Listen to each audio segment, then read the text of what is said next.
Printed تصویروں کو کس حد تک مٹانا ضروری ہے؟ مسز شہریار کراچی سے. بچوں کی کتابوں پر اندر اور باہر جو تصویریں بنی ہوتی ہیں انہیں کس حد تک مسح کیا جائے؟ کیا صرف آنکھوں پر بلیک مارکر پھیر دینا کافی ہے؟ اس طرح گڑیا کو کس حد تک مسح کیا جائے گا؟ صرف آنکھوں پر بلیک مارکر نہیں، اس کی ناک بھی آپ کر دیں تاکہ پورا چہرہ مسح ہو جائے. آنکھیں اور ناک اگر آپ نے مسح کر دی تو انشاءاللہ وہ پھر اس میں گناہ نہیں رہے گا. اسی طرح بچوں کی جو گڑیا ہوتی ہے، اس میں اگرچہ اختلاف ہے فقہا کا کہ بچی کے لیے گڑیا سے کھیلنا جائز ہے یا نہیں. تو راجح قول یہی ہے کہ بچی کے لیے جاندار گڑیا سے کھیلنا جائز نہیں ہے، کیونکہ جو حدیث آتی ہے کہ حضرت عائشہ رضی اللہ تعالیٰ عنہ گڑیا سے کھیلتے تھے. تو بہت سے فقہا کی رائے یہ ہے کہ اس گڑیا کی تصویر واضح نہیں تھی، اس لیے کہ تصویر کی جو ناجائز ہونے کے جو دلائل ہیں جو پتلے کے، اور اس میں تو کوئی فرق نہیں رکھا رسول اللہ صلی اللہ علیہ وسلم نے. وہ اتنے شدید ہیں کہ اس کے ہوتے ہوئے یہ جو ایک روایت آ رہی ہے کہ حضرت عائشہ گڑیا سے کھیلتی تھیں، ان کے پاس ایک گڑیا تھی، تو وہ واضح نہیں ہے اس میں کہ وہ گڑیا کی شکل واضح بھی تھی یا نہیں تھی، کیونکہ جو گڑیا کی شکل اگر واضح نہ بھی ہو تو بھی عربی میں اس کو دنیا کہہ دیا جاتا ہے.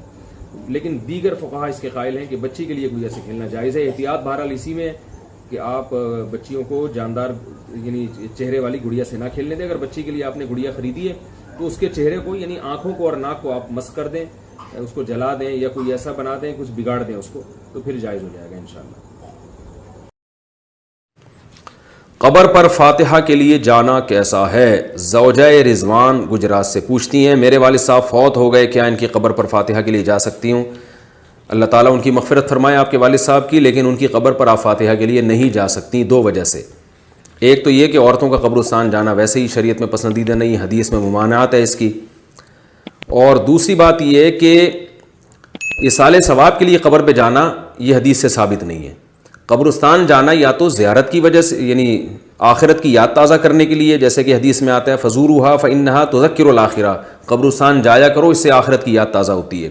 یا اس لیے قبر پہ جایا جاتا ہے کہ صاحب قبر سے محبت ہوتی ہے، جیسے رسول اللہ صلی اللہ علیہ وسلم اپنی والدہ کی قبر کی زیارت کے لیے گئے کیونکہ والدہ سے محبت تھی، تو اس کا تقاضا یہ تھا ان کی قبر کی زیارت کی جائے.